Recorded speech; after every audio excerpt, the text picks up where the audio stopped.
we do so much to reduce waste on the campus. Firstly, the waste and recycling strategy forms a key component of our ESG strategy.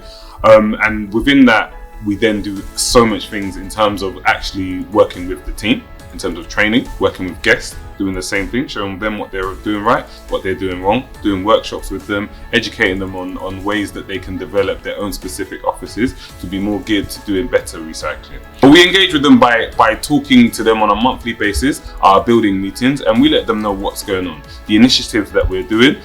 We also let them know where they sit within the league table, where they sit specifically, but also where their building sits specifically, because that's quite important. And the competition that's driven from that basically allows us to challenge each guest company and each building as well to work against the other one, but in a very positive fashion.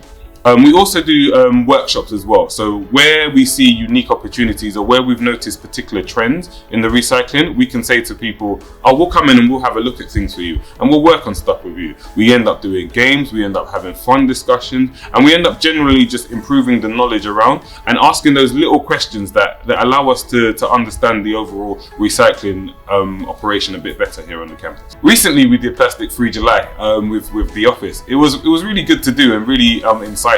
So everyone gave up at least one specific item of plastic, and then that helped to educate the guys and realize where they were actually using plastic quite a bit. It raised our recycling rate by 15% within the office, and generally it opened up people's knowledge base regarding plastics and how we use plastics. We actually have a food digester on site.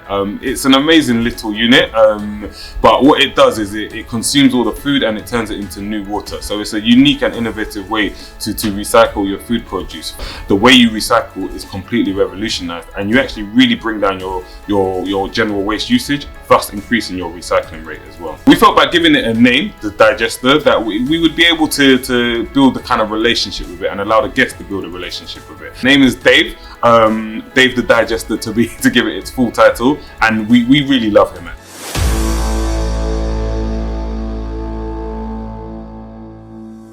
The key one, the main one, remove the desk bins. Have a recycling hub. Have 1 or 2 maximum within your office recycling hubs. Do not have desk bins. Desk bins encourage a mixing of waste and contamination all across the place. It also doesn't really help to educate anyone in a specific fashion. Going paperless is another thing. We don't need paper that much. We have email threads. Everything is digital nowadays. You have your phone, you have your iPad, you have your laptop. Stick to those. Reduce, reuse, recycle. Reduce the item that you are particularly using within an office. Reuse. Can you reuse any water bottles that you're using, for example? Or recycle. So that's the next stage. See if you can recycle it. So try to pick items that have recycling labels on them and that clearly state that these items can be recycled. This will also work for you at home as well. So you really, when you're at home, you need to be thinking reduce, reuse, recycle as well.